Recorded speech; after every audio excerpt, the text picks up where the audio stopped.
करे दुनिया तेरा साथ ना छोड़ेंगे, तेरा साथ ना छोड़ेंगे। लाख करे दुनिया तेरा साथ न छोड़ेंगे, तेरा साथ न छोड़ेंगे। तेरा बनकर तुझसे ओ बाबा, तेरा बनकर तुझसे ओ बाबा, मुख न मोड़ेंगे, तेरा साथ न छोड़ेंगे, तेरा साथ न छोड़ेंगे।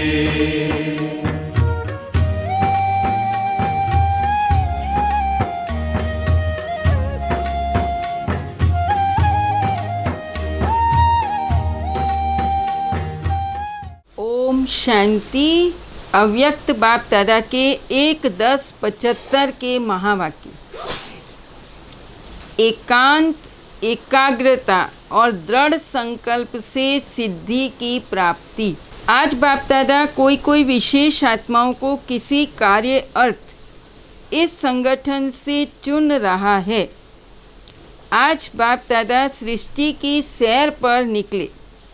एक तो खास विदेशी बच्चों द्वारा विदेश सेवा और भिन्न भिन्न प्रकार के कन्वर्ट हुए बच्चों को देखने के लिए ऐसे सेवाधारी अथक लगन से दिन रात मेहनत में लगे हुए बच्चों को देख बाप दादा हर्षित हो रहे हैं। बच्चों की फास्ट लगन की उमंग, मिलने अर्थ तड़फने की, पतंगे समान बाप पर हाई जंप लगाने की सूरत और सीरत देखी। वैरायटी फूलों की शोभा सुंदर लग रही थी। कलियां और पत्ते वैरायटी देखे। अच्छा गुलदस्ता था। कई आत्माएं मीठी उलहने वाली भी देखी और कई आत्माएं मिलन की खुशी में असुवन मोती की मालाएं बाप दादा के प्रति पहनाते हुए भी देखी। दूसरा था चारों ओर की अज्ञानी व भक्त आत्माओं का सैर। उसमें क्या देखा? एक तरफ अनेक आत्माएं अपने शरीर निर्वाह अर्थ, जीवन के साधनों अर्थ किसी न किसी यंत्रों द्वारा स्वयं में व्यस्त थी। साथ साथ कुछ आत्माएं विनाश अर्थ यंत्र रिफाइन करने में व्यस्त थी और दूसरी तरफ कई गृहस्थी और भक्त आत्माएं अपने जंत्र मंत्र से अपनी भावना का फल पाने के लिए व अल्पकाल की प्रत्यक्ष प्राप्ति करने के लिए अपने अपने कार्य में व्यस्त थी। इन सब में विशेष भारत और कुछ विदेश में भी सिद्धि प्राप्त करने की कामना से देवियों का विशेष आवाहन कर रही थी। मेजॉरिटी सिद्धि के पीछे ज़्यादा व्यस्त थी। सिद्धि प्राप्त करने के लिए स्वयं को समर्पण करने को भी तैयार हो जाते। सिद्धि की विधि में मुख्य 2 बातें करते हैं। एक तो एकांत, दूसरा एकाग्रता। आज बाप दादा सिद्धि स्वरूप बच्चों को चुन रहे थे, जिन्हों के यादगार चित्रों द्वारा भी अब तक अनेकों को अनेक सिद्धियां प्राप्त हो रही हैं। जैसे आप लोगों को याद द्वारा अतीन्द्रिय सुख का अनुभव होता है, वैसे ही भक्तों को भी सिद्धि प्राप्त करने के समय के अल्पकाल का सुख उस समय के लिए कम अनुभव नहीं होता। भक्त जिन देवियों द्वारा सिद्धि प्राप्त कर रहे हैं, वही देवियां कब स्वयं भी सिद्धि प्राप्त करने का संकल्प रख रही हैं। चलते चलते ये संकल्प जरूर उत्पन्न होता है कि मेहनत करते हुए भी सिद्धि क्यों नहीं।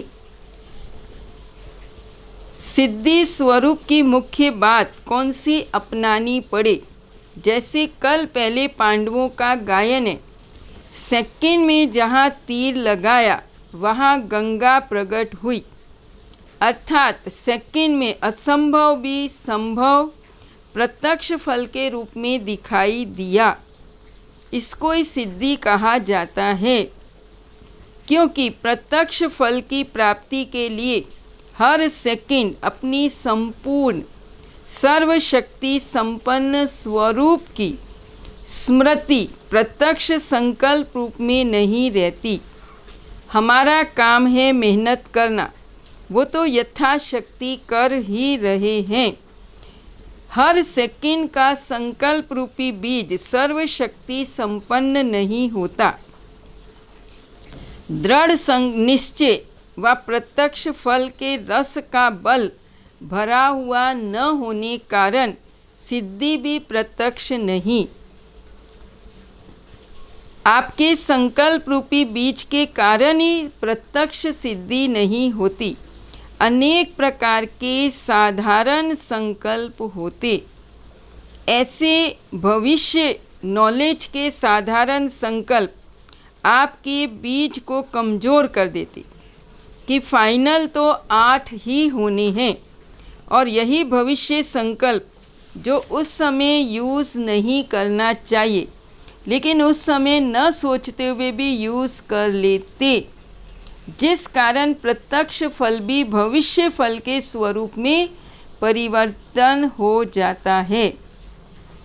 तो प्रत्यक्ष फल पाने के लिए संकल्प रूपी बीज को दृढ़ निश्चय रूपी जल से, ये तो हुआ ही पड़ा है, होना ही है, इस जल से पावरफुल बनाओ, तभी प्रत्यक्ष सिद्धि स्वरूप हो जाएंगे।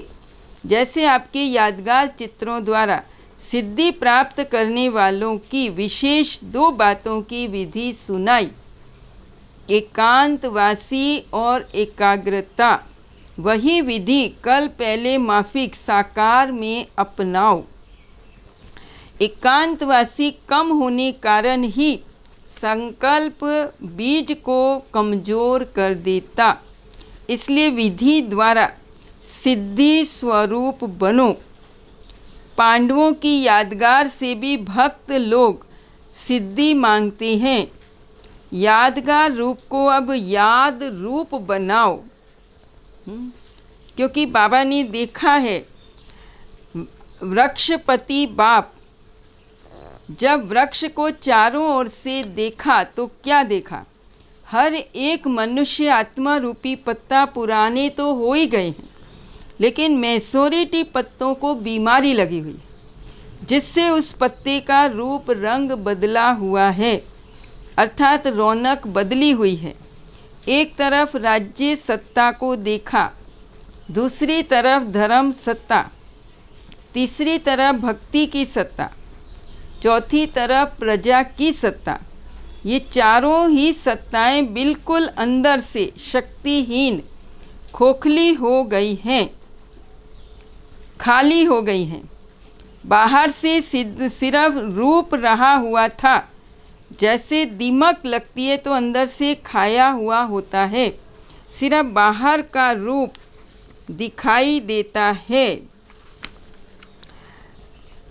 और बाबा ने कहा, जैसे बाबा ने कहा कमल पुष्प एक तो हल्का होने कारण जल में रहते भी जल से न्यारा रहता, प्रवृत्ति होते हुए भी स्वयं निवृत्त रहता।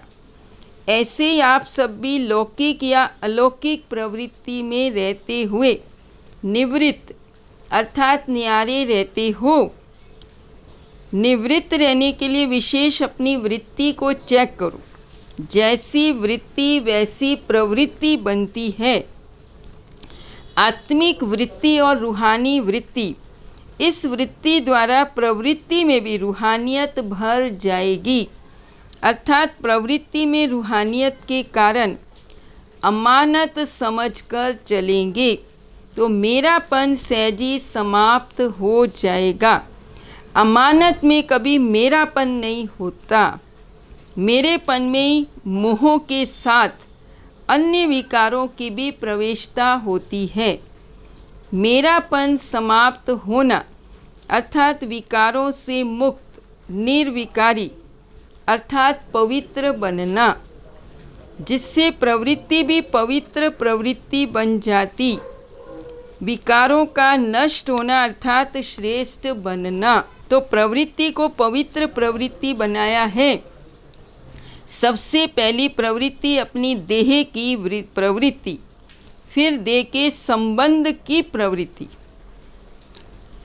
अपनी देह की प्रवृत्ति बनाएं तब बेहद की प्रवृत्ति को भी पवित्र बना सकेंगे। कहावत है, चैरिटी बिगिंस एट होम। पहले अपनी देह की प्रवृत्ति अर्थात घर को पवित्र बनाने की सेवा करनी है, फिर बेहद की करनी है। तो पहले अपने आप से पूछो, अपने शरीर रूपी घर को पवित्र बनाया है? संकल्प को, बुद्धि को, नैनों को और मुख को रूहानी अर्थात पवित्र बनाया है। जैसे दीपावली पर घर के हर कोने को स्वच्छ करती, कोई एक कोना भी रह ना जाए इतना अटेंशन रखती, ऐसे हर कर्म इंद्रिय को स्वच्छ बनाकर आत्मा का दीपक सदा काल के लिए जगाया है। ऐसे रूहानी दीपावली मनाई, सबके दीपक अखंड जगमगाते रहें। जैसे गायन है, घर घर मंदिर बनेंगे, तो ऐसे अपने देह रूपी घर को मंदिर बनाया है। जब घर घर मंदिर बनाओ तभी विश्व को भी चेतन देवताओं का निवास स्थान मंदिर बनाएंगे। तो जितने भी ब्राह्मण हैं, हर एक ब्राह्मण चेतन शालिग्राम का मंदिर, चेतन शक्ति मंदिर, ऐसे मंदिर समझते हुए उनको शुद्ध पवित्र बनाया है। जैसे मंदिर में भूत प्रवेश नहीं होते, तो हर घर को मंदिर बनाया। जहाँ अशुद्धि है वहाँ ही अशुद्ध विकार अर्थात भूत प्रवेश होते।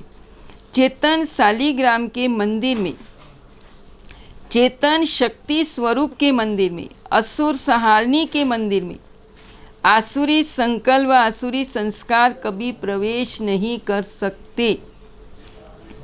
अगर प्रवेश होते हैं तो कहीं भी कोई भी प्रकार की अशुद्धि रह गई है अर्थात अस्वच्छता, उसको अभी ख़त्म करो और सच्ची दीपावली मनाओ।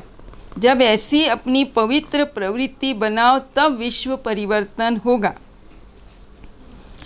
रूहानी यात्रा में अपनी कमजोरियों को छोड़कर जाना। मधुबन है ही परिवर्तन भूमि। तो परिवर्तन भूमि के अंदर परिवर्तन नहीं लाना है, लेकिन सदा काल का परिवर्तन लाना। मधुबन को महायज्ञ व राजस्व अश्वमेध कहते। यज्ञ में आहुति डाली जाती। नाम है महायज्ञ, परिवर्तन भूमि, वरदान भूमि। तो जैसा नाम वैसा कार्य करो, प्रतिज्ञा करो, इसको निभाते रहो। फिर बाबा ने कहा निभाने में 3 प्रकार की आत्माएं बन जाती।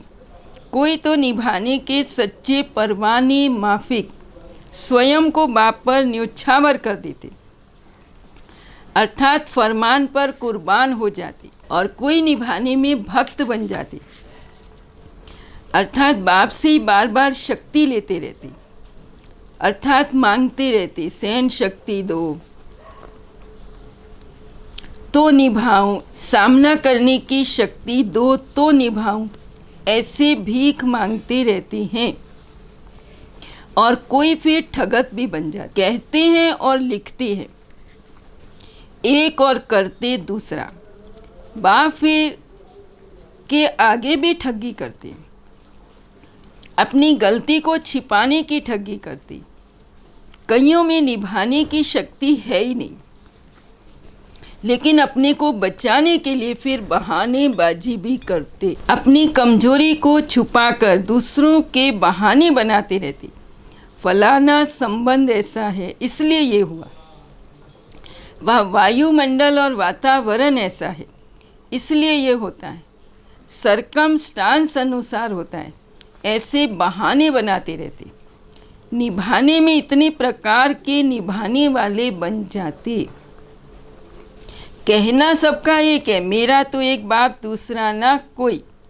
जो कहेंगे और कराएंगे वही करेंगे, लेकिन करने में, प्रैक्टिकल आने में अनेक प्रकार के बन जाते। इसलिए अब तक साधारण समझ जो किया उसको बाबा ने कहा बीती सो बीती करो, अर्थात अपने ऊपर रहम करो। इस भूमि के महत्व को भी अच्छी रीति जानो। इस भूमि को साधारण भूमि नहीं समझना। महान स्थान पर आते हो तो अपने को महान बनाने के लिए, तो इसके महत्व को भी जानो। बाबा ने कहा जब से ब्राह्मण बने हो माया को चैलेंज दी है ना कि आओ माया, जितना वार करना हो उतना करो, मैं शिव शक्ति हूँ, हम हैं ही शिव शक्ति सेना। तो बाबा कहते उसको सदा याद रखो। अच्छा, ओम शांति, ओम शांति, ओम।